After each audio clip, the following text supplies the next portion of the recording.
Magandang araw mga kaibigan. Isang kwentong muli ang aking ibabahagi sa inyo na tiyak na magbibigay kilig, saya at inspirasyon. Pero kung bago ka pa lamang sa aking channel, ay pakilike po ng video. Pakiclick ng subscribe button, pati na rin ang bell icon para lagi kayong updated sa mga paparating ko pang upload.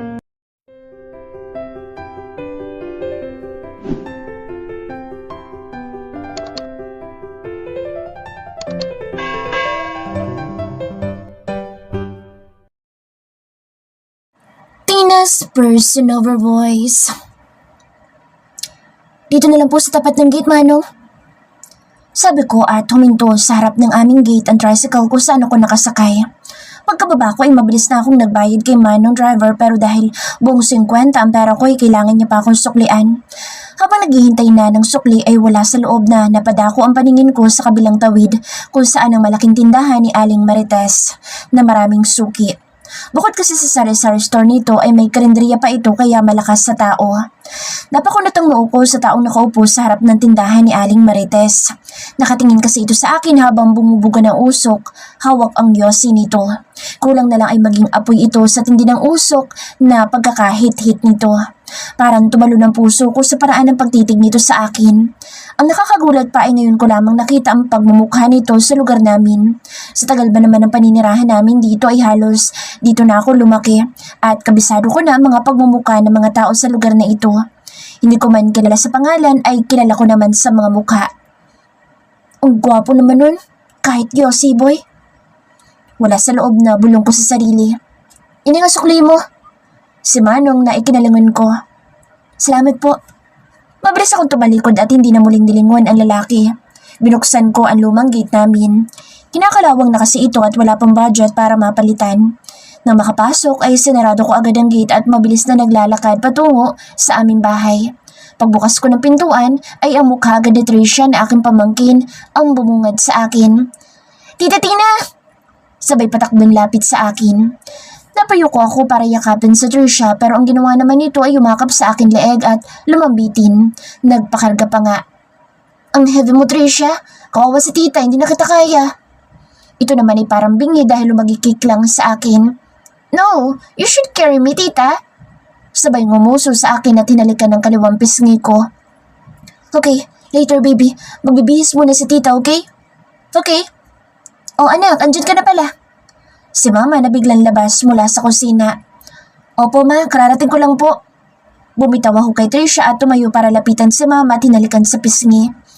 Sakto naman at kaluluto ko lang ng tanghalian. Kumain na kayo ng pamangkin mo at aalis na rin ako para puntahan ng papa mo. Sumabay ka naman sa amin. Hindi na anak, alam mo namang walang kasama ang papa mo doon, kawawa naman. Napansin ko na lang na may bitbit na itong echo bag at Jack na iyon ang tanghalian nila ni papa. Madalas ko sa isang farm na sila kumakain. Pag half day lang ako sa school ay sa tanghali lang pumupunta si mama. Hanggang sabay na silang makauwi ni papa sa hapon. Kapag wala naman akong pasok ay maghapong magkasama magulang ko sa farm. Pag may OJT naman ako ay hindi na nakakasama si mama kay papa. Palaging ganoon ang routine namin lalo na't may bata kaming kasama dito sa bahay. Hindi ito pwedeng isama-sama na lang basta nila mama at papa dahil magagalit si ate, lalo na sobrang makulit ito at curious sa lahat ng bagay na nakikita. Kailangan din lagi may kasama si papa sa farm dahil minsan na ito nagkasakit. Nagkaroon ito ng sakit sa puso at hindi pwedeng napapagod ng husto. Kaya si mama ay laging alerto sa kalusugan ni papa. Sige po ma, ingat kayo sa biyahe. Paalam ko. Ang apo ko na maganda. Huwag kang papasaway sa tita Tina mo ha. Si mama na yumuko at hinalikan sa noo ang apo nito. Yes po, Lala. Take care and I love you. Tell Lola that I love him too. Sa Tricia na humawak pa sa magkabilang pisngi ni mama. I love you din, apo ko. Napaka-sweet talaga. Nakahagikik pa ang maglola. Nang makaalis si mama ay saka ako pumasok sa loob ng aking kwarto at tinayaan ko na nakasunod sa akin sa Tricia. Dahil kung saan man ako magpunta ay lagi itong nakabuntot sa akin na parabang anino ko na. Mabilis ako nagbihis ng t-shirt na maluwang ang short. Pinuyod ko na lang basta ang aking buhok at sobrang daming baby hair ang nagbagsakan. Tara na Tricia, gutom na ako. Magana kaming kumain ni Tricia habang nagkukwentuhan ng mga opa. Natutuwa ako sa pamangkin ko na ito dahil parang matandang kausap. Matapos ang ilang sandali ay pinapunta ko siya sa sala para manood ng TV. Enjoy naman ito sa pinapanood na cartoons, kaya naghugas na ako ng pinggan at nang matapos ay nagwalis na rin ako sa konting kalat. Pumasok ako sa loob ng aking kwarto para kunin ang cellphone ko. Pagpunta ko sa sala ay wala na si Tricia. Nagtaka ako dahil nakabukas naman ng TV. Napadako ang mata ko sa pintuan namin dahil may konting bukas. Tricia? Nasaan ka? Nilibot ko ang buong sala kahit hindi naman malaki. Pumunta ko sa kusina pero wala din doon. Sa banyo ay wala din kaya napagpasyahan ko na pumunta sa labas. Nagtataka ako dahil nakasarado naman ang pintuan namin kanina kaya bakit nabuksan? Baka pinuksan na naman ni Tricia. Mahilig kasi nitong paglaruan ng doorknob namin. Nang buksan ko ang pintuan ay agad ako lumabas. Ganoon na lang ang gulat ko dahil sa Tricia ay nasa harap na ng gate. Nakatalikod dito sa akin kaya hindi ako nito napansin. Tricia, ano bang ginagawa mo dyan? Mabilis ako naglakad at nilapitan ng bata. Humarap ito sa akin at ganoon na lang ang gulat ko na may sinisipsip na itong lollipop gamit ang kanang kamay. Ang kaliwang kamay naman ito ay may hawak na plastic labo na maraming laman ng mga candy at chocolate. Pumantay ang mukha ko sa mukha ng maliit na bata. Tricia, who gave you that candies and chocolates? Dinurog muna nito ang lollipop sa loob ng bibig nito bago sumagot sa akin. Tito Pogi po, tita. Ha? Sino Tito Pogi? Takang tanong ko. Pero, sabay nguso sa gate. Napasunod naman ang tingin ko sa inginuso nito. Wala naman tao sa labas. Umalis na po siya, tita. Napataas ang isang kilay ko sa batang ito dahil nagtagalog. Madalas kasi ay English itong magsalita. Bihira lang na magtagalog. Kakanood dito ng Peppa Pig eh. Susunod Tricia, huwag kang basta-basta nilang tatanggap ng ganyan ha. Alam mo bang maraming bad guys na ganyan? Bibigyan ng candy tapos kukunin nila ang mga batang makukulit. Sige ka, kukunin ka nila. Iiyak si Lolo at Lola, Tita Tina at lalo na si Mommy mo. Gusto mo ba yun? Umiling ito kahit pa may subo na lollipop. No, tita. At saka masasira ang tit mo niyan. Ayaw ni Mommy mong kumain ka ng kumain ng candy. But I love this, tita. Nakakunot na ang mukha nito. Kaya nga sa susunod, wag mo nang uulitin ito ha. Kung may nagbigay ng ganito, tawagin mo agad ako, okay? Okay po, tita. Ngumiti na ito sa akin. Tumayo ako at lumapit sa aming gate at lumabas. Bagi ako pang binuksan ito at nilabas ang aking ulo para silipin kung sino man ang tao nagbigay ng matatamis kay Tricia. Nagpalingalinga ako at wala akong nakita. Napadako ang mata ko sa kabilang tawid kung saan ang tindahan ni Aling Marites. Kulang na lang ay tumalo ng puso ko nang mapadako at magtama ang mga mata namin ng lalaki na kaupo sa harap ng tindahan ni Aling Marites. Siya din yung kaninang Yossi boy, pero ngayon ay hindi na siya nagbubuga ng usok. Tamang upo lamang ito at nakabukaka pa habang may hawak na cellphone. Bigla pa itong umupo ng tuwid nang hindi humihiwalay ang tingin sa akin. Kahit may distansya ang layo namin sa isa't isa ay pakiramdam ko'y pati kaluluwa ko ay nakikita nito sa paraan ng pagtitig nito. Bakit ang gwapo nito? Tita Tina! Boses ni Tricia na ikinapukaw ko. Tara na sa loob. Umayos ako ng tayo at akmang isasara ko na ang gate at wala sa loob nang mapadako na naman ang paningin ko sa lalaking nakaupo. Nagtama ulit ang aming mga mata. Bago pa ako tuluyang mahipnotismo nito ay sinarado ko na ang gate. Mabilis na pumasok kami sa loob ng bahay. Matulog ka na Tricia at may tatapusin pa akong report. Kinuha ko ang mga candy nito at pinasok sa loob ng ref. Nagtutbrush muna kami bago pumasok sa kwarto ko at makalipas ng ilang sandali, inakatulog na ang batang makulit at nagsimula na ako para sa aking report. Napatingin ako sa wristwatch ko, 10 minuto bago mag-alas 5 ng hapon. Katatapos lang ng OJT ko bilang assistant ng isang private company. May allowance din kaming nakukuha. Hindi man malaki, ayos na rin dahil malaking tulong na rin ito para sa akin. Nagbabaon din ako ng kanin tuwing lunch para makatipid at bumibili na lang ng ulam sa karinderya. Ayaw mo ba talagang sumama sa amin, be? Friday naman ngayon at walang pasok bukas. Pamimilit ni Crystal na classmate ko at kasama ko rin na nagtatrabaho. Umiling ako at ngumiti. Pasensya na ha, kapag may free time na lang. Alam mo naman, busy ako palagi. Mahinang napatawa ako. Itinaas ko ang bisig ko at tinuro ang relos. Tingnan mo nga mamamalayan ko pa ako nito bago umuwi ng bahay. Umasim ang mukha ni Crystal. Ganyan ka naman eh. Sabi mo dati kapag nag-resign ka na sa Joby, magbabonding na tayo. Ngayon 1 week ka na walang trabaho, wala pa rin. Tumaas ang kilay nito. Napakamot ako sa pisngi. Totoo naman iyon, ang kaso may alaga akong bata sa bahay. At mas gusto ko pang makasama ang pamangkin kong makulit kaysa ang gumala. Ako pa naman ang taong masinop sa pera. Kuripot na kuripot pero hindi ako gagastos kung nonsense lang din. Natutunan ko mag-ipon at magpahalaga ng pera nang nagkaroon ng matinding pagsubok sa buhay ng pamilya namin. Nag-working student ako at mas lalo kong natutunan ang bawat barya dahil walang katumbas ang pawis at pagod sa kakarampot na sahod. Pero nagtiyaga ako para makatulong para sa pamilya ko. Umikot ang mata nito at tinawag ang isa pa naming classmate na si Bea. Ano, Ledesma? Hindi ka na naman sasama? Libre ko naman ah. Si Bea ay kahit papaano ay may kaya sa buhay. Parehas naman sila ni Cristel. Mas nakakaangat nga lang si Bea dahil may sariling negosyo ang pamilya nito at nasa abroad ang mga kapatid. Kung hindi lang kailangan mag-OJT, wala itong balak maging utosan at magpunas ng table ni boss. Sorry talaga, hayaan nyo next time sasama ko. Ngiting aso ko. Napumewang si Bea at si Cristel naman ay nagtataray ang kilay. Kahit ganitong mukhang mga maldita ang dalawa kong kaibigan ay mababait naman ang mga ito at totoong kaibigan. Natuto rin ako sa kanila kung paanong makipaglaban dahil sa mga epal na kapaligiran. O siya, kung hindi ka naman mapilit, sa susunod na Sabado ay birthday ng pinsan kong si Drew. Huwag ka nang tatanggi, utang na loob. Magpaalam ka na sa parents mo dahil kung hindi, ako na magpapaalam. Mataray na salita ni Bea. Napasinghap sa Cristel. Gosh, birthday na ni Drew? Ay... Parang kinikilig pa si Cristel. Sinamaan ang tingin ni Bea si Cristel. Hey naku, kahit kiligin ka dyan, alam mo naman na sa tinan type nun. Umasim ang mukha ni Cristel. Pas, yung kapatid na lang yung si Dre. Whatever. Sabay paikot ng eyeballs ni Bea. Napailing na lang ako sa dalawang ito. Kahit na madalas magbangayan ay close pa rin ito sa isa't isa. O siya, uwi na ako mga sis. May anak pa ako naghihintay. Dadalaw kami minsan sa bahay niyo ah. Kumusta mo ako kina tita dito? And also, kay Baby Tricia?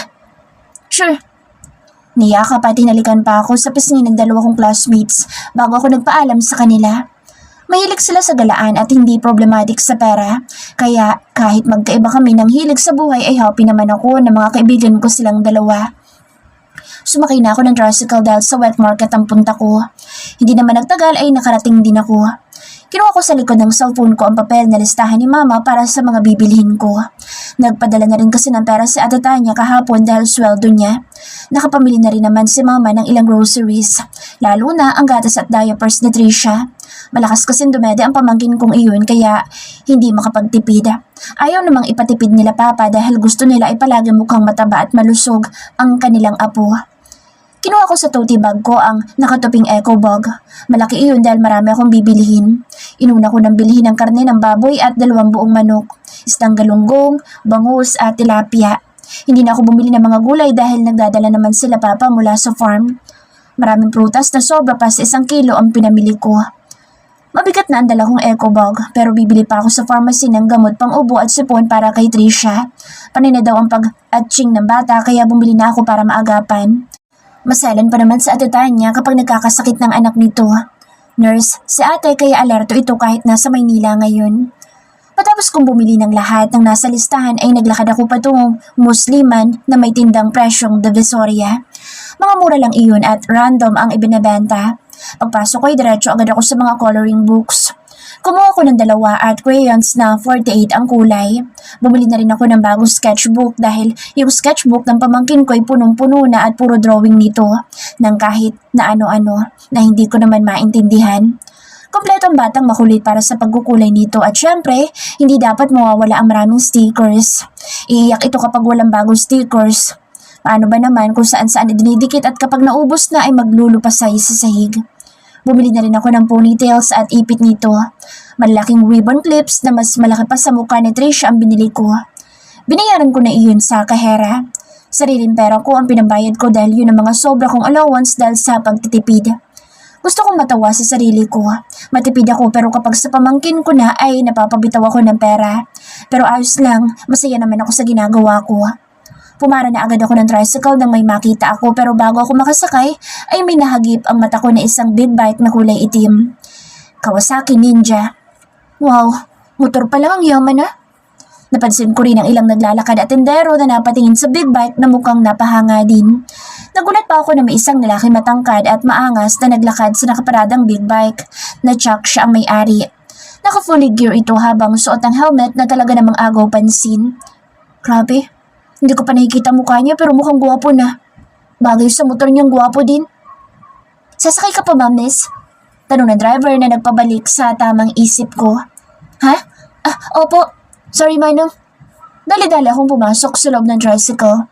Narinig ko pa na bumulong si Manong pero hindi ko naman naintindihan. Bahala ko dyan magreklamo. Matapos ng 30 minutes ay nakarating din ako ng bahay. Bago ako bumaba ay nagbayad na ako at sinakto ko ang bayad para hindi na ako suklian. Pagbaba ko ay ibinaba ko ang pinamili ko para pagbuksan ang kinakalawang naming gate pero hindi ko pa nahawakan ang gate nang tumunog iyon at bumukas. Si Papa pala, may hawak itong walis tingting na tsak nagsusunog ng tuyong dahon. Nakauwi na pala ito galing bukid. Papa! Naluwagan ni Papa ang pagbukas ng gate. Mabilis ako nagmano sa kanya. Pumasok ka na. Lumabas si Papa para kunin ang echo bag na nilapag ko at inilagay sa kaliwang kilikili ang walis tingting. Mabilis akong pumasok. Hindi pa man ako nakakapasok sa loob ng bahay ay narinig ko ang matinis na boses na Trisha na patakbo papunta sa akin. Tita Tina! Hello baby ko! Yumuko ako para salubungin ko agad ito. Mabilis itong lumambitin sa leeg ko na halos ikatumba ko. Kiss! Kiss ko, Tita Tina! Kanda haba-haba ang uso nito sabay halik sa pisngi ko. Hinalikan ko rin ito sa pisngi at binuhat ang napakabigat na bata. Pagpasok ko ay siya naman sa lubong ni Mama. Nagmano ako. Bumaba ka muna apo dahil galing labas sa Tita Tina mo. Malikabok. No! Humaba ang uso nito. Sige na, magagalit si Lolo na naman sa'yo. Sige na, baba na. Nakasimangot ang bata na kinuha ni Mama sa akin. Bakit po ma? Nangulit na naman sa Trisha? Ibinaba ni Mama sa Trisha at inaupo sa sofa. Sabay abot ng kanyang bote para padidehin ang bata. Lumabas ito kanina. Andyan sa may gate. Hindi ko napansin na magbanyo ako. Napatingin ako kay Trisha na ang humiga ito at inosenteng dumedede. Galit ang papa mo nang pagbukas niya ng gate galing bukid. Nandun ang bata. May kinakain biskwit. Mabuti na lang at hindi pa marunong ito magbukas ng gate. Mami, masagasaan pa. Napapailing si Mama. Napasinghap ako. Hindi ko alam kung sino nagbigay ng biskwit sa kanya. Nang bawiin ko'y pumalahon ng iyak. Si Tito Pogi daw nagbigay. Pagkakulit talaga ng batang ito. Diyos ko, Trisha, binigyan ka na naman ng Tito Pogi na iyon? Nanlalaki ang mata ko. Bakit, kilala mo ba ang taong iyon? Sa lubong ang kilay ni Mama. Umiling ako at kinuwento rin ang pangyayari noong nakaraang linggo. Sus, ginoo ko. Papaayos talaga natin itong gate natin. Baka sino-sino na lang pumapasok dito. Marami pa naman masasama loob sa panahon ngayon. Ubus na. Sabay kami ni Mama na napatingin sa bata. Ipinakita pa ni Trisha ang simot ng bote nito. Eksakto naman na pumasok si Papa. Kinuha ni Mama ang echo bag at naupo si Papa katabi ni Trisha at nilambing-lambing ang kanyang lolo. Umakyat na ako sa hagdan para pumasok sa kwarto ko. Ibinaba ko ang tote bag ko at nakita ko ang kalat sa kama ko. Napapailing na lang ako dahil pati ibang toys na Trisha ay nagkalat. Nagligpit muna ako at itinapon ng ilang papel-papel na nagkalat sa basurahan. Ang ilang labahin ay inilagay ko sa laundry basket. Magkasama kasi kami sa kwarto ni Trisha. Matapos noon ay mabilisang naligo ako dahil sa maghapon ko sa trabaho at galing pa ako sa palengke. Naghalo na ang pawis at alikabok sa katawan ko. Feeling ko ay nanggigitata na ako.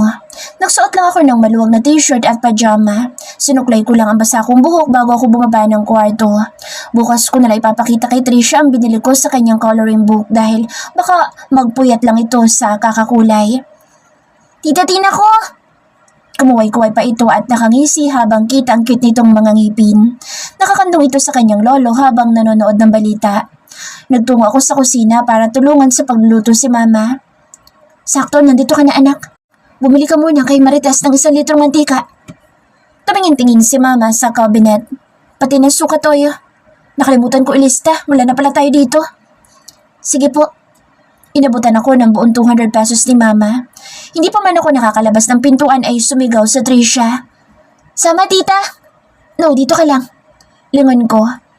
Dito ka lang po at madilim na, bawal nang lumabas. Saway ni Papa. But may tita. Kandahaba na naman ang uso nito.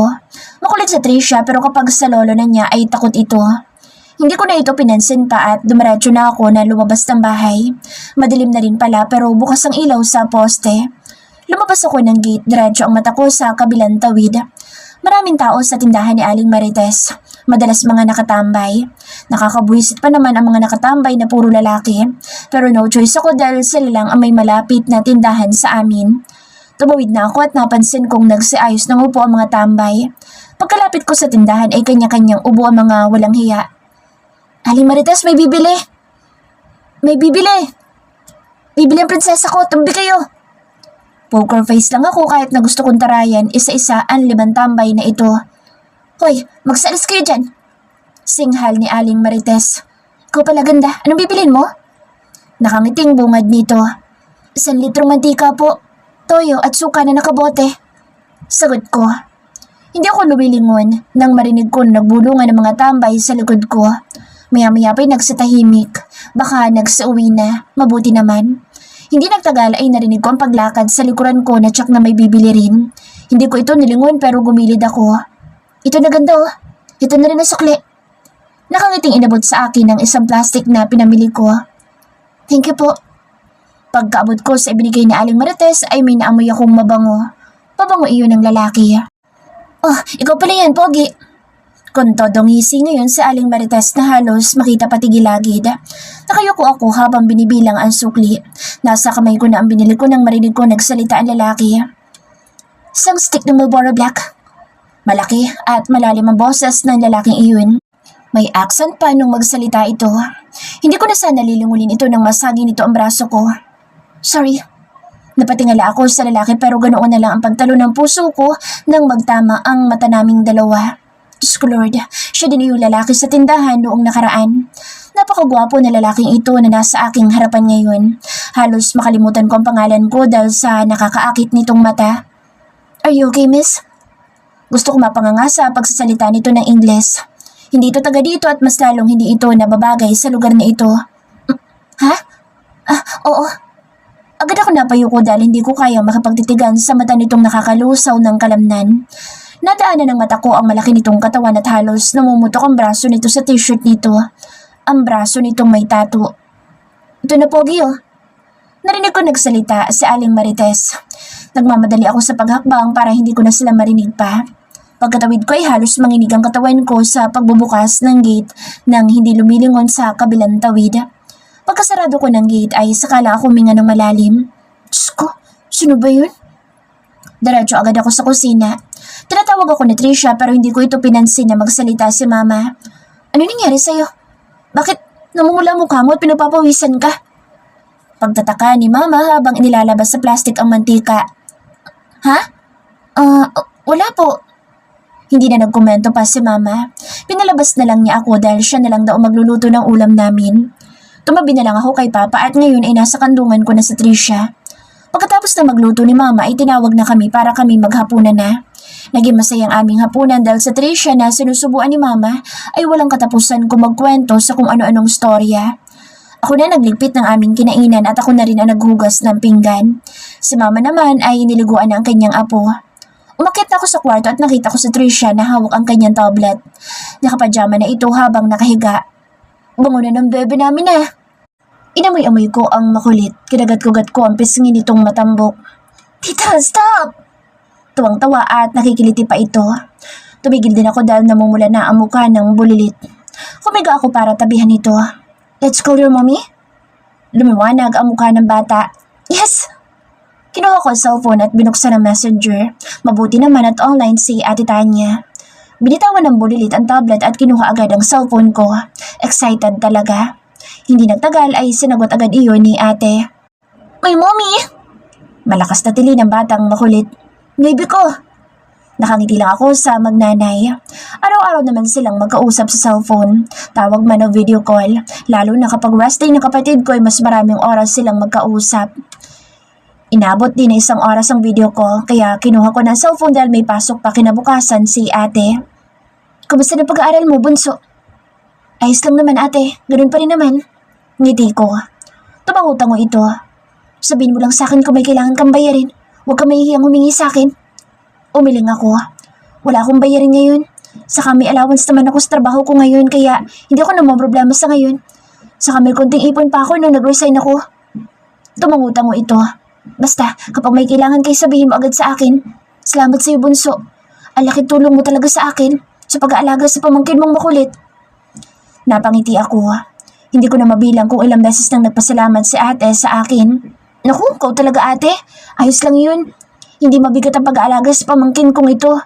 Love na love ko to eh. Ngumuso ako sa pamangkin ko na ngayon ay dumedede. Mommy, bibi ko. Nagkulitan pa ang magnanay bago nagpaalam sa isa't isa. Pinatay ko na ang ilaw ng kwarto. May konting liwanag naman sa labas ng bintana na jealousy, kaya kahit paano ay nagbibigay liwanag sa kwarto. Hindi ko na tinanggal sa pagkakatali ang kurtina. Malakas naman ang hangin sa electric fan. Hindi uso sa amin ang aircon dahil hindi naman kami mayaman. Hindi nagtagal ay nakatulog na ang pamangkin ko. Nakanganga pa ito. Inayos ko na lang ang kumot na tsaka kinabukasan ay wala na sa katawan nito. Bumaba ako ng kama para magtungo sa banyo. Hindi nagtagal ay bumalik ako ng kwarto. Dumilim lalo at napatingin ako sa bintana. Mukhang napundi ang ilaw sa poste. Lumapit ako sa bintana at dahan-dahan kong binuksan na walang tunog ang jealousy. Mukhang napundi nga ang ilaw sa poste na malapit sa bintana ko. Sa kabilang tawid naman na may poste ay ayos naman. Ilang minuto akong nakatitig sa poste nang bumaba ang mata ko sa isang bulto ng katawan na nakaupo sa isang madilim na parte. Nagkasalubong ang kilay ko. Hindi ko masyado makita ang taong nakaupo pero makikita mong may umuusok pataas na tsak na naninigarilyo ang taong iyon. Napasingap ako na bigla itong tumayo. Ang laking iyon ay yun din ang nakasabay ko sa tindahan. May hawak itong cellphone at itinapat sa kanyang tenga. Nakatalikod dito kaya kitang-kita ko kung gaano kalaki at kalapad ang likuran nito na mukhang batak na batak sa gym. Naglakad dito palayo sa dilim at sunundan iyon ang mata ko. Sino kaya yun? Ang gwapo niya. Pero ang daming tato. Nawala na ito sa paningin ko nang kainin na ito ng dilim. Mukhang umuwi na. Saan kaya ito nakatira? Kilala kaya ito nila mama at papa? Maaga kaming nagising ngayong araw dahil Sabado, araw ng paglalaba dito sa likod ng aming bahay. Dalawa kami ni mama. Si papa naman ay nasa bukid na. Pagkatanghali naman ay susunod na doon si mama para samahan si papa. Hiwalay ang washing machine sa dryer. Ako na ang nagkusot sa mga ibinabad na hindi pwede ipaikot para hindi magkahimulmul. Habang si mama naman ay nagbabanlaw kaya mabilis kaming natapos ni mama. Dahil mataas na rin ang araw, ang mabibigat na towel at kumot ay diretso sampay ko na. Maski ang ilang teddy bears ni Trisha ay nilabahan na dahil marumi na ang iba. Ako na nagtapos dahil magluluto na ng pananghalian si mama. Umasok ka sa loob eh. Inaayos ko ang kumot sa hanger, basang-basa na rin ang kalahati ng katawan ko. Nakaupo sa Trisha habang nakaharap sa planggana. I'm playing bubbles. Hinawak-hawakan nito ang maruming bula na pinagbabaran ko ng mga basahan. Ay, anak ng tipaklo. That's dirty, Trisha. Paglapit ko ay agad ko itong nailayo sa planggana. Hinugasan ko na rin ang kamay nito na may bula. But I want to play those bubbles, Tita Tina. Katwiran pa nito. Itinuturo pa ang maruming bula. Hindi nga pwede, marumi iyon. Nagpapadyak ang makulit. But I want to play bubbles. Trisha. Nagtitigan pa kaming dalawa. Abat pala ba nitong makulit na ito? Maligo ka na lang. Mahinahan kong salita. Yay! I want to swim here. Sabay turo sa planggana. Napailing na lang ako sa kakulitan nito. Mabuti na lang at mahal ko ito. Kung hindi pinagkukurot ko na ito sa pisngi. Hinayaan ko muna ito saglit na maglaro dahil kailangan ko pang magwalis ng mga dahon na naglaglagan. Pagkatapos kong labahan ang maraming basahan. Matapos noon ay binalikan ko ang bata na ngayon ay nagdive ng mag-isa sa planggana. Pambihira talaga. Ayoko na lang magalit dahil wala naman ako magagawa. Tuwan-tuwa ang bubuwit nang palitan ko na ng malinis na tubig ang planggana. Nakapanti na lang ito ng magbabad. Tita, can you get my kwak-kwak? Aba, at nag-utos pa. Ay naku, basta dyan ka lang ha. Bawal ka umalis dyan kundi kukunin ka ng mumu. Umiling ito. No po, I'll play water oh. Pinaghampas pa nito ang tubig. Magaan na kinurot ko ito sa pisngi dahil sa kakulitan. Kampanta naman ako dahil hindi ito mapapahamak dahil wala naman delikado sa likod bahay namin. Bukod sa 2 puno lang at bakod na ang kasunod. Nagmamadali akong kumuha ng towel at laruan nitong baby. Naligo na si Trisha? Tanong ni mama habang nagluluto. Nakababad pa po sa planggana. Nainitan ata. Hindi ko na narinig na nagsalita si mama. Lumabas na ako at dito lang din dumaan sa may kusina dahil likod bahay na iyon. Paglabas ko ay naglalaro pa rin ang bata. Tuwang-tuwa na makita ang bibi niya, kaya niluguan ko na ito. Marami nagsasabi na parang anak ko na si Trisha. Natatawa na lang ako dahil kung pwede lang ay maging anak ko na lang ito pero sa kapatid ko ito. Pwede ka na mag-asawa, Tina. Marunong ka na mag-alaga ng bata. andito lang ako kapag ready ng tina ko. Marami akong naririnig at kahit sa online ay nababasa ko ang mga iyon. Hindi ko nalang pinapansin ang iba pero kung below the belt na at kabastusan na para sa akin ay auto-block agad sa akin. Walang iya ba sila? Minsan nga napapaisip ako, paano kung hindi nagbuntis sa Tanya ko? Wala sana kaming baby ngayon na sobrang maganda, sobrang matalino at sobrang makulit. Simula kasi ng mga anak sa ate at hindi na nagbanggit ng kahit na anong pamilya ko tungkol sa totoong tatay ni Tricia. Wala din akong idea noon. Ayoko mang isipin pero baka namolestya si ate ng kung sino dahil wala itong naging boyfriend. Dahil sa nangyari sa kapatid ko, labis na naapektuhan ang pamilya ko. Hindi man sila nagsasalita pero ramdam ko ang pagkadismaya at lungkot. Habang lumalaki ang pamangkin ko, nakikita ko sa mukha nito na parang may lahi ito. Ibang-iba ang kutis ng balat nito. Maputi kami magkakapatid at namana namin iyon sa papa namin pero iba ang balat ni Tricia. Ganoon na rin ang kulay ng buhok nito at mas lalo na ang mata nito na tulad sa napanood ko sa movie. Nung baby pa ito ay kulay asul hanggang sa nagbago at ngayon ay abo na.